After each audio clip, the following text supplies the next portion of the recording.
Guys, andito nga pala tayo ngayon sa may Davao City, sa may Tigato area na kung saan ongoing pa yung proyekto dito at kasama nga natin ang isa sa mga foreman dito guys, si Sir Lito. Ayan o.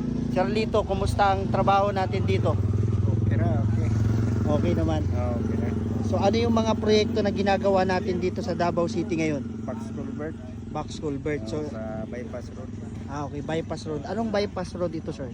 Tigato bypass road sa Davao, sa Twin Davao. Tunnel. Twin Tunnel, Pamaa. Oh, connection niya. Diyan lang yung One. portal ba? Okay. Malapit. So ayan no. Ayan no. So ito sir, ito yung mga ginamit natin ng mga kagamitan. Tsaka ito. Ayan. So ayan guys oh. So matibay talaga. Gaano kakapal sir yung ginawa nating semento diyan sir? Gaano kakapal yan? 40 cm yan.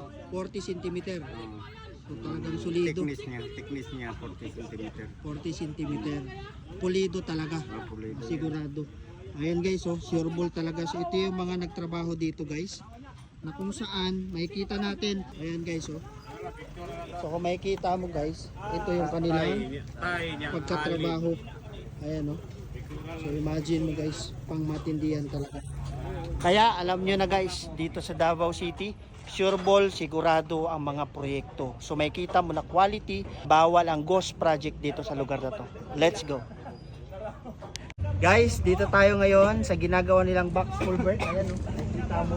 Napakatindi ng proyekto at talaga basta sa Davao City sigurado na 101% wala talagang makikitang ghost project. Dahil dito pa lang sa trabaho na to guys, matibay, quality at sureball na sigurado.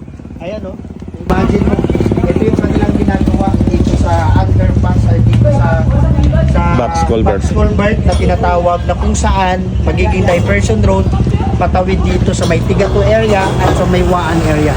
So kitang-kita naman guys yung mga bakal na ginamit nila dito.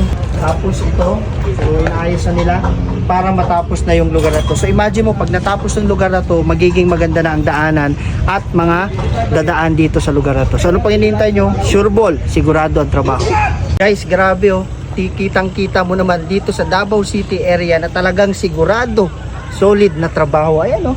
Kita mo naman yung tulay guys. Diyan pa lang, mapapansin mo na kaagad na quality at talagang 100% binigyan ng oras ang kanilang proyekto at kanilang budget talagang napunta dito. Kaya swerte ang mga mamayan dito sa Davao City dahil yung mga pera nila napupunta sa tama na trabaho. So imagine mo yung tulay na yan, kahabaan na yan, papunta ng Twin Tunnel, papunta ng Maa area at papunta ng Tigato area. So ito naman nasa tapat guys, yan ang Davao River. Kaya basta dito sa Davao City, 100% sigurado ang trabaho. Let's go!